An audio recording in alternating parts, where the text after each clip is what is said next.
Amy. It'd be really lovely to have you back. Thank you. It's so lovely of you to have me back. Thank you. And thank you all very much for coming, being here. It's fantastic. So I'm going to jump in, as I have done recently with you when we've been talking, about the vexed question of your birth before we get on to the weather wheel. You were born in Tehran, but you grew up in the Isle of Wight, away from your native family and language. In a way, the reason I wanted to start with this is because I think there's been too much made of you being between two cultures. And I wanted to sort of get you to talk about that first. Yes, I'll do. Okay. A badly phrased question, I'm afraid. Vexed question. Makes it sound like I've been lying about my age or something, doesn't it? And this is where you finally come I clean. haven't been. Well, the facts are quite boring, as I tend to think biographical facts are boring. But I was born in Tehran, in Iran, and then at the age of 6, I was sent to the Isle of Wight boarding school, and there I remained till the end of school, and then at the age of 17, I went back to Iran for the first time. And I suppose, that's very common, isn't it, nowadays, that, people have their childhood in one country and sent somewhere else. I suppose the only difference is that it wasn't with my family. So I grew up without family or the culture that they would have carried with them, or the language. So I had lost my first language, which was Farsi, obviously, and I had to relearn it as a second language, and I did my best, but I'm told I speak with an English accent. And I still can't read or write it. And I'm only saying all of this because of what you said about this thing of, being between two cultures. It's a very difficult, you can't quantify it exactly, because in some sense I am. I'm totally Iranian. I'm not mixed blood or anything like that.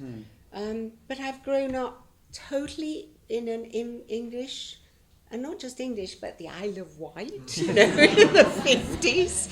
You can get more English somehow. Environment, in all my formative years. Yeah. And tried to, as it were, catch up a bit when I lived in Iran.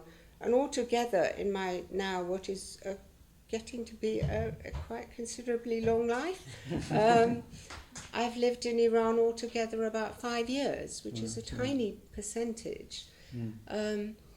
So, yes, I think as a writer it's been difficult for me because you're right in that people have always assumed that I have much more access either to the culture or the literature in particular or the language. And I think quite often it's difficult, especially if you come from a country like Iran.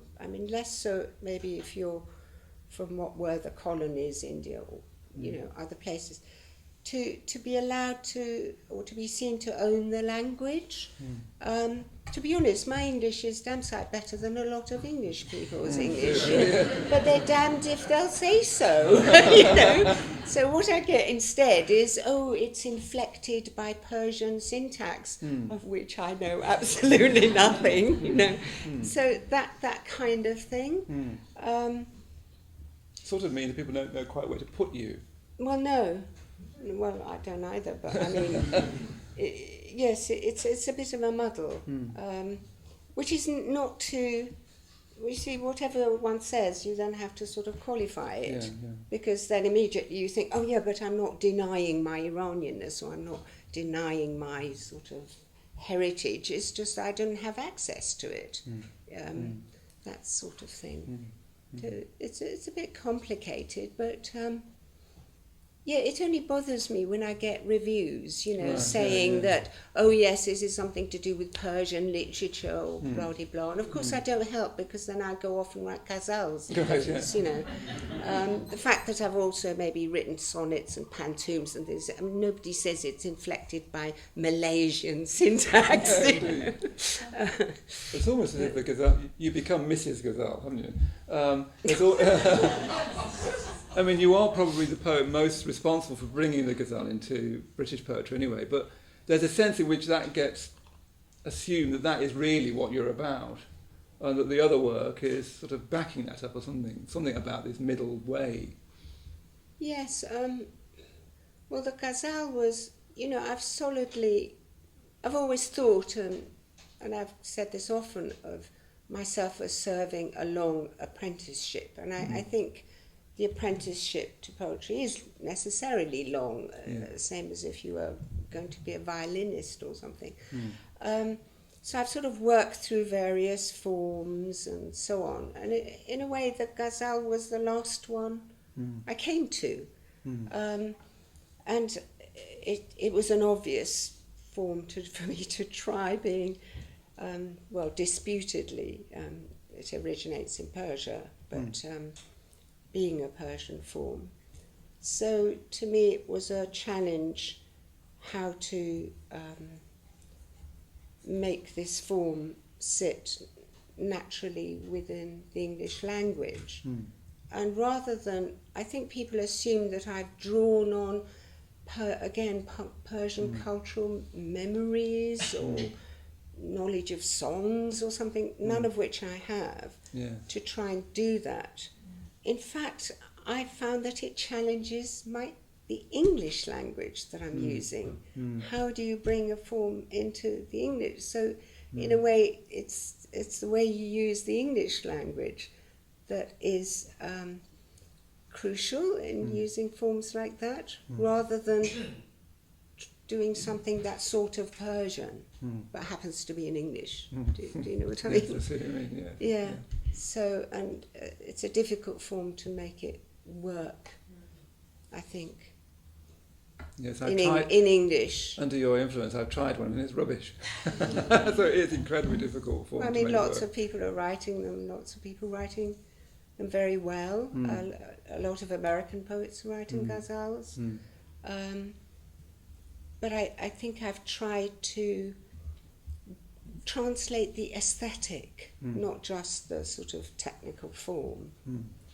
For example, in the ghazal, in a couplet, it would never be wordy. It's not as wordy as contemporary English poetry. You would use very few words. You would use images only as being emblematic. You wouldn't have a lot of imagistic detail. So in some senses you have to thin the language down and just let it be carried on the music alone. That's quite hard to do, I think. So, Yardera, I think there's somebody out buzzing the bell. Do you want to see if you can get them in? Whilst we're on Persian syntax, as it were, let's just hear a poem.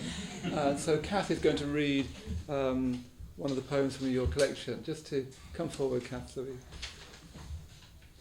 just to ring another sound before we go in. The soul travels on horseback, and the road is beset with obstacles and thorns. But let it take its time, for I have hours and hours to wait. Here, snowbound in Lisbon, glad of this sunlit cafe outside departures for an evening flight to Heathrow. Being my soul's steed, I should like to know its name and breed.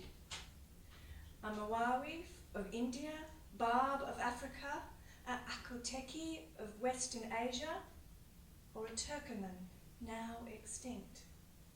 Is it the burnt chestnut colour of the ant, grey as a Bedouin wind, the four winds that made it? O drinker of the wind, I travel by air, sea, land, and wherever I am, there you are behind my back, pounding the cloud streets, trailing banners of Cirrus, or as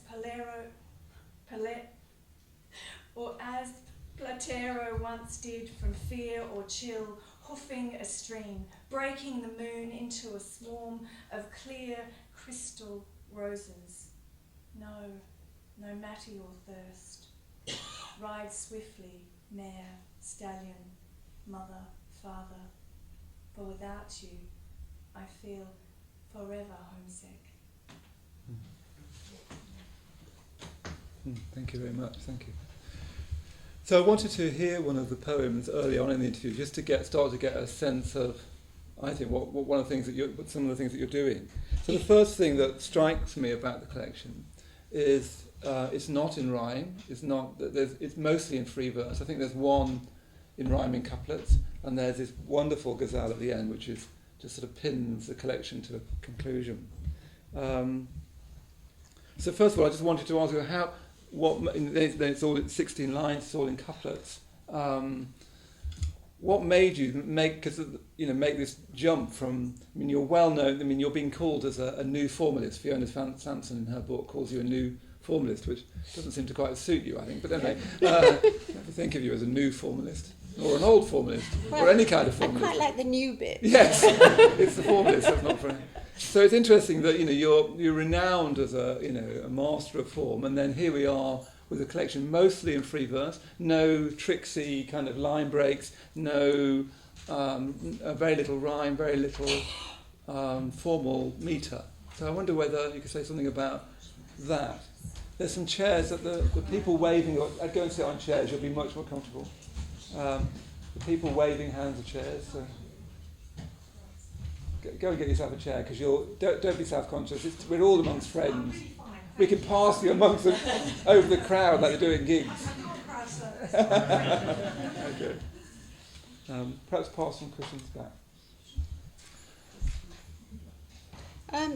Well, the formal free verse thing, I mean, I've tended always to alternate, actually.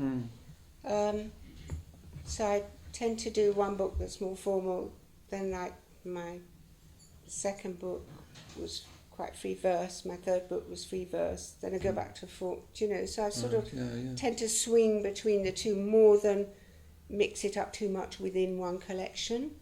So it was sort of the turn of free verse now, really, because I like both equally. And this book in particular, I mean, it's got a sort of invented form in the sense that, all the poems are 16 lines and they're all in couplets. And lots of people have asked me why. And, it's one of those questions, either you can't remember, or you sort of think, oh God, am I now rationalising after the event? I think I started the book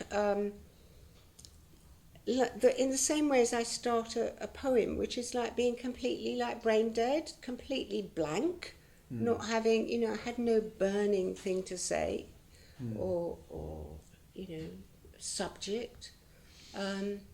I just thought, it's better time I really started working on another book kind of thing. And so I harked back a bit to my book Entries on Light, which was a book-length series of free verse poems taking the theme of light.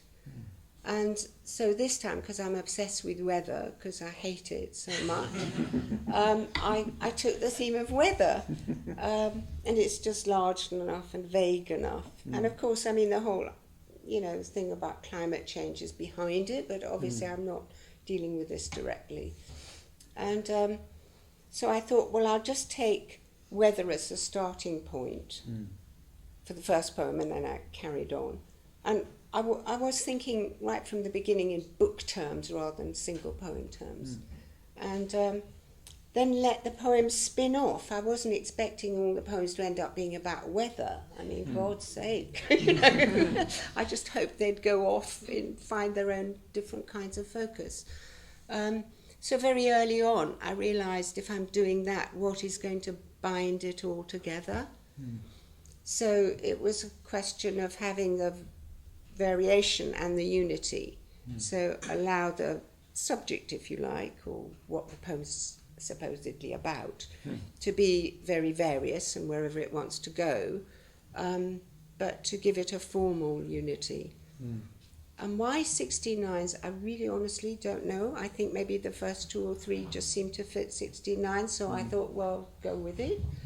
But in retrospect, I realise, and also I was anxious to avoid the sonnet. I definitely did not want 14 lines. On the other hand, the Meredithian sonnet is 16 lines, and many of the poems have a kind of turn, so I was aware of its kind of sort of sibling, it's a bit of a sibling to the sonnet, so echoes of the sonnet. But then it's in couplets, so it's echoing the Gazelle, but they're not closed couplets. But of course, I think that's all rationalisation afterwards, when people ask you, why did you do that? And you have to come up with something that sounds quite good, I mean, it is striking getting to that Gazelle at the end. It feels like the whole collection is sort of pinned beautifully in place by that Gazelle at the end, as if the couplet shape is what's, mounted the collection. But I mean, that Gazelle was my very last decision to put that in the book, actually. And then I suddenly thought, do it. But of course it wasn't 8 couplets, it was probably 10, 11 couplets, so I cut it down to fit. And the other thing that struck me about it is it feels through composed. Like, I've been rereading it, I think, for my 3rd time, and it really feels like it wants you to sit down and just get yourself that great big cup of tea and just read the whole thing in one go, which is unusual. Most poetry books, I don't feel that. I feel, okay, enough already, let's, move on. With this collection, I really felt I wanted to sit down and read the whole thing, in the sense that you'd want to go to a concert, and you don't think, okay, well, that's one movement and off we go. You have the whole arc. Is it through composed? It really feels like it. It wasn't through composed, in the sense that the poems as they are in the book, in the order in which they are, is not the order in which they were written necessarily, but it was through conceived. I never conceived of it as here's a collection of separate poems that are going to really hold their own on a page. I conceived of them as segueing into each other, or bleeding in and out of each other, and having some sort of cumulative effect. Although, being quite a practical person, I thought at the same time, I do want to publish some in magazines, so I'll give each one a title and make sure that they sort of stand on their own 2 feet, because you've got to be sensible about these things. But otherwise I wouldn't have bothered, actually. Right, but they don't, it doesn't read, there's no sort of narrative. But it's this sense of bleeding in and out. It's an unusual, because you published some of them in Earthshine, didn't you?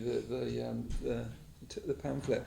And one of the things again that struck me about the Weather Wheel is that it improves by having more, as if it is a one piece of music, which in the Weather Wheel we get the whole piece of music.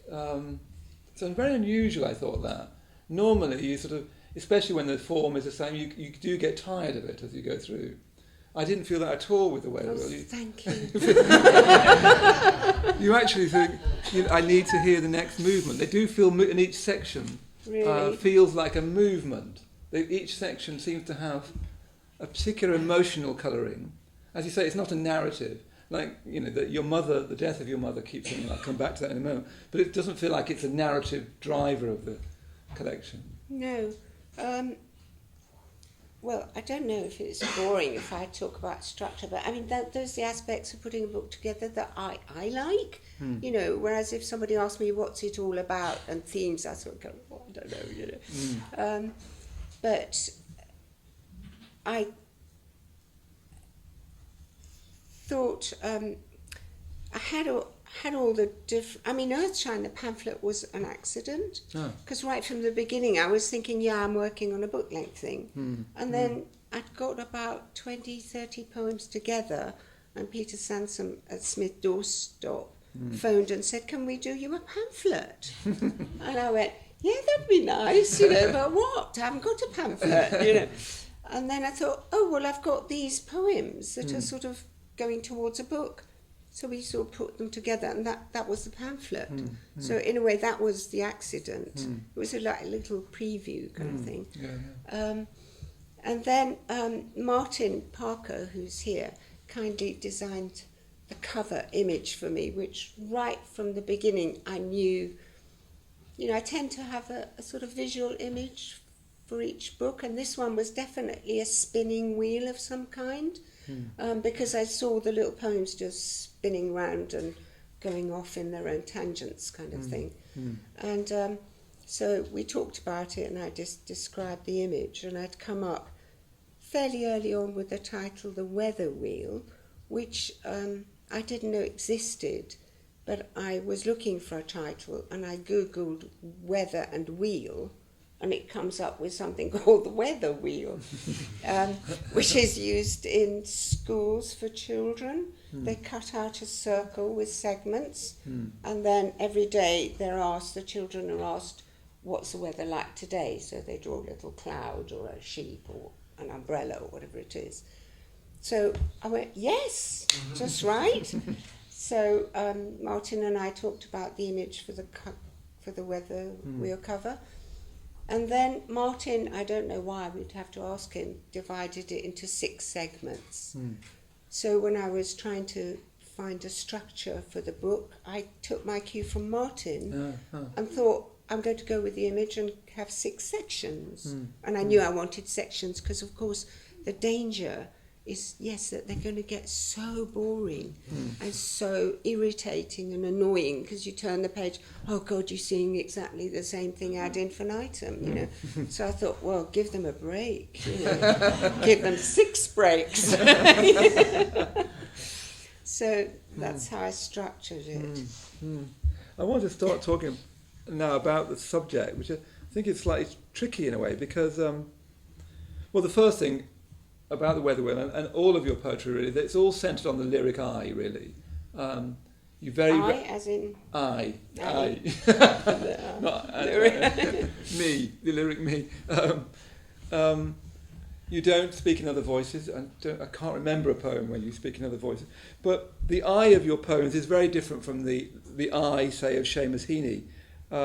His I is very much steeped in Irish history. His parents are very strongly part of that. The farm, it's very vividly coming from that I located in time and space. The I of your lyric poems seem to be looking out, but remaining in a way unlocated. They're not like Heaney's I, if you see what I mean. So I wonder whether you could sort of say something about that. That's very deep. Glad you think so.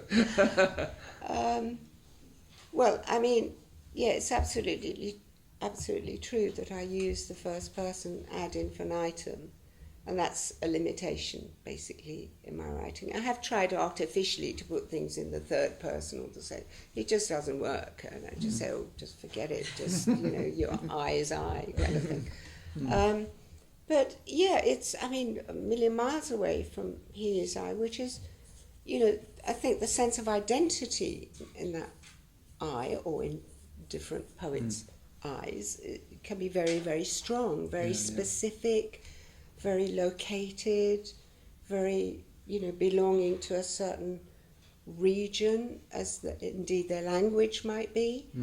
Whereas all these things for me, my language doesn't, you can't say I speak with an Isle of Wight accent or something, it doesn't belong to any kind of region. I don't have a geographical locus. So, but I think it all goes back to childhood, really. I think what I do have is, because I grew up constantly having to go and stay in other people's houses in the holidays and be part of their family. So at Easter, I'd be like their daughter Jane, and then, in summer I'd be like Laura, and then at Christmas, I'd be Bernadette or whoever. So I have this sort of adaptability, this kind of chameleon-like thing. And so I think my sense of I is fluid in that way. It isn't like, here I am kind of thing. I feel it more as a receptor for perceptions rather than a generator of perceptions.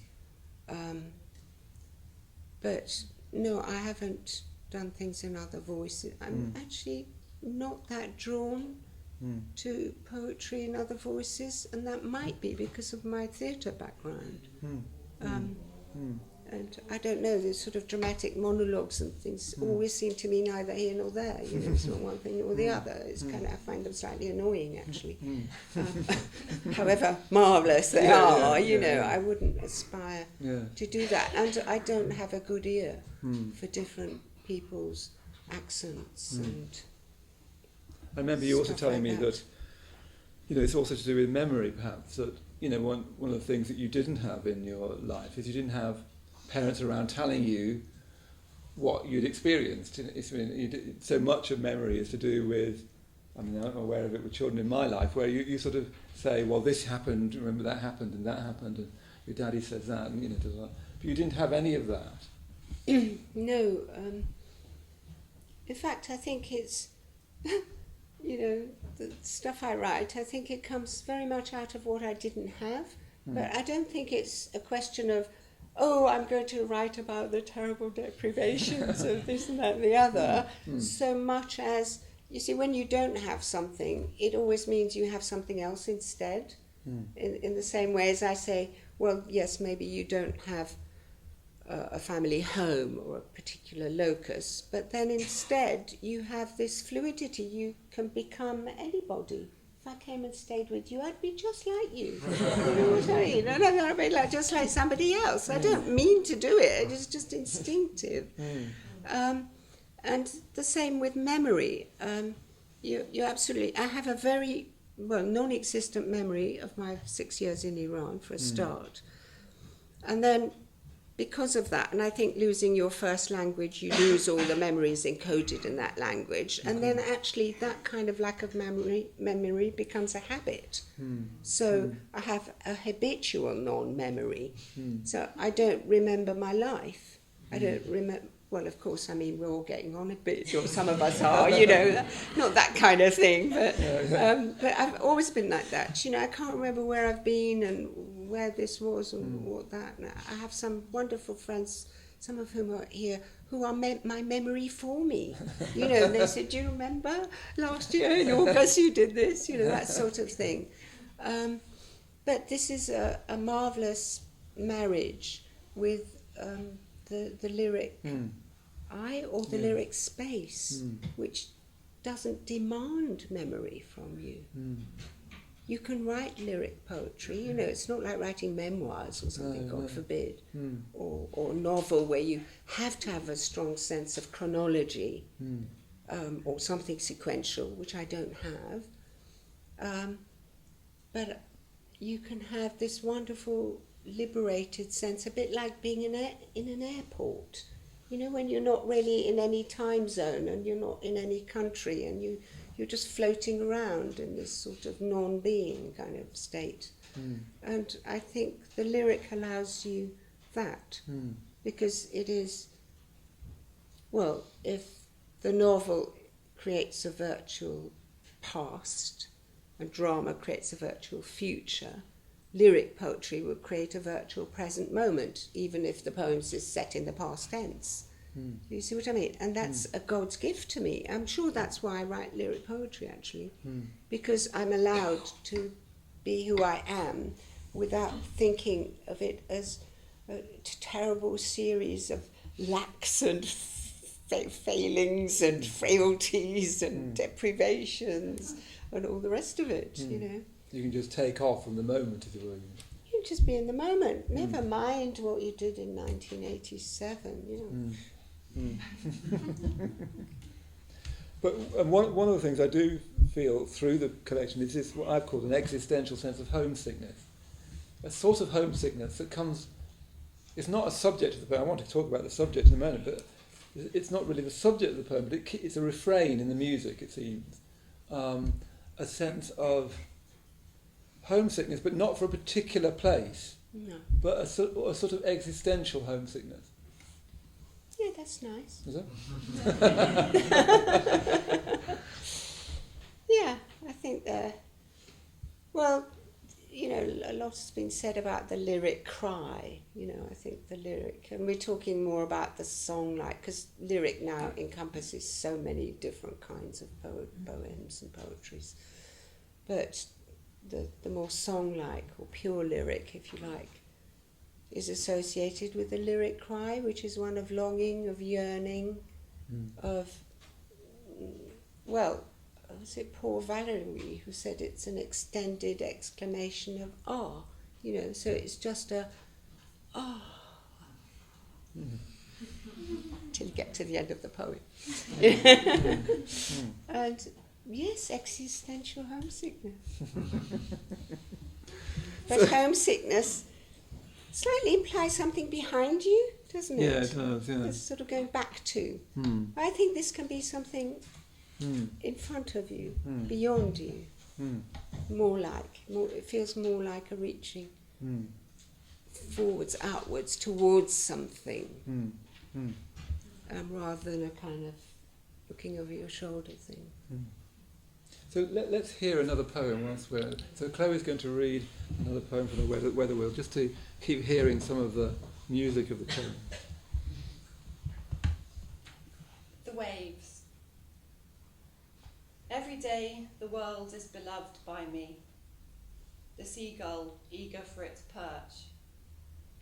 I woke this morning to a darkened room, my soul stabled at the gate. We grow older, quieter, hearing degrees of movement, distance, and the dead would listen if they could to the voices of the living, as bedrock listens to the ocean.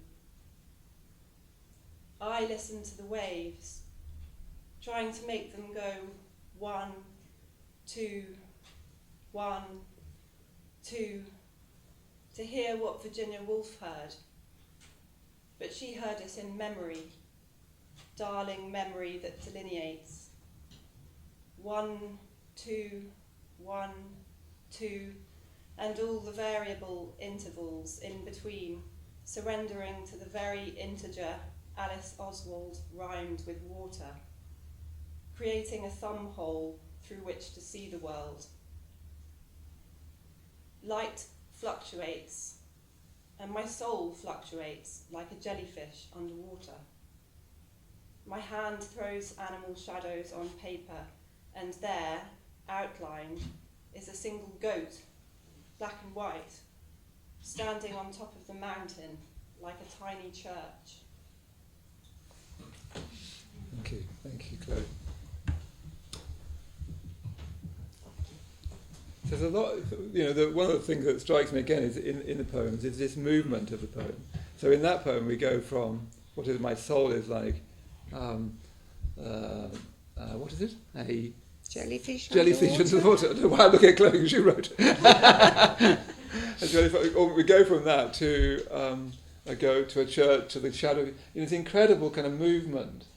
We've gone already through Virginia Woolf, Alice Oswald, My Soul is Stabled at the Gate. It's, one of the things that is really striking about this collection is the sort of movement in it from one thing to another, like a sort of torch in a room is how a torch will catch one thing then another.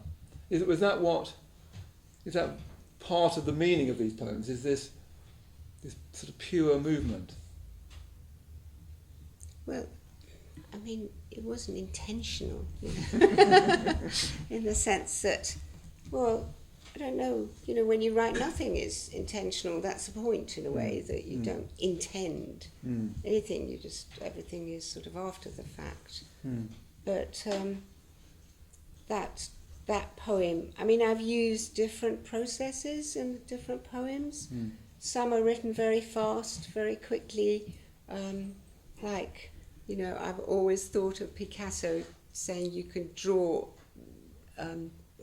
just without taking your pen off the paper, just quick, bull, you've got it, I try and do that to write very quickly, sometimes get it in one. That poem is actually collaged, but I use quite a lot of collage techniques, but I don't like poems that scream collage at you, hello, look at my disjunctions, aren't I strange? I can't bear all that. So they're sort of illicit collage, secret collage, that hopefully don't look like collage. No, they didn't. I wouldn't have thought they were collage. No. That's why it travels far. Because actually that came out of pages of rubbish prose. I just wrote very fast, and then I just pick up the bits I like and stick them together.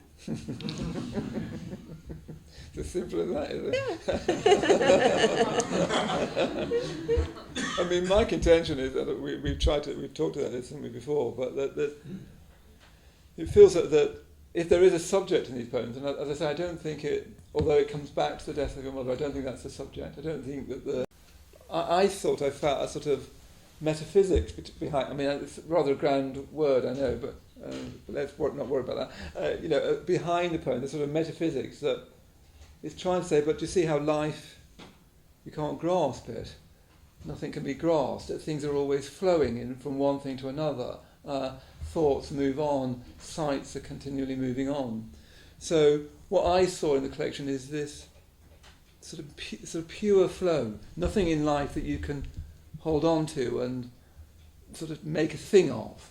I wonder whether that's somewhere in the back of your mind. As a positive thing. As a positive thing, yes. As a in the sense that is what life is actually like, a truthful thing. Yes. I think I've always been drawn to writers who do that kind of thing, rather than to try and fix the moment or to arrest the flow or to memorialise something, rather to capture that ongoing texture. I mean, my favourite writers are predictably, Virginia Woolf, Proust, Nabokov, actually prose writers who capture for me that exactly what you've described so beautifully. But I think of it as just the minutiae, the texture that is forever changing, forever fluid. You can't say one word without it going in loads of different directions, or and to try and catch something of that. That is what I find exciting as a reader. So I think whatever you find exciting as a reader will probably somehow get into your writing. Of course. Yeah.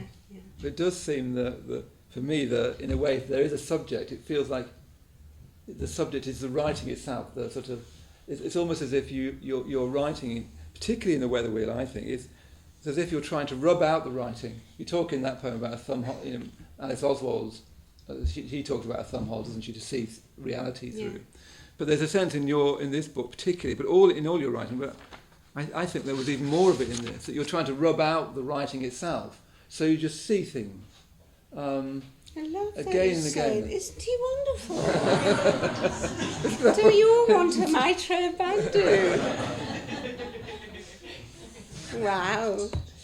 It's a bit like Martin, who can, you describe an image in your head and then you see it there, it is on paper. It's incredible. But this rubbing out, I mean, that would be my greatest aspiration, is in some sense to actually make the language disappear altogether. Because the thing I'm least attracted to in poetry, and I think we have a great deal of it in contemporary poetry, is language that constantly draws attention to itself. Either, as I've said, in its bizarreness, in its strange juxtapositions, in its extraordinary lexical kind of athleticism, or even in its shocking subject matter. I mean, there are many, many ways in which poets will constantly be drawing attention, I feel, to the language that they are using, and by inference, therefore, to them as poets. I see, you see, I really don't like this at all.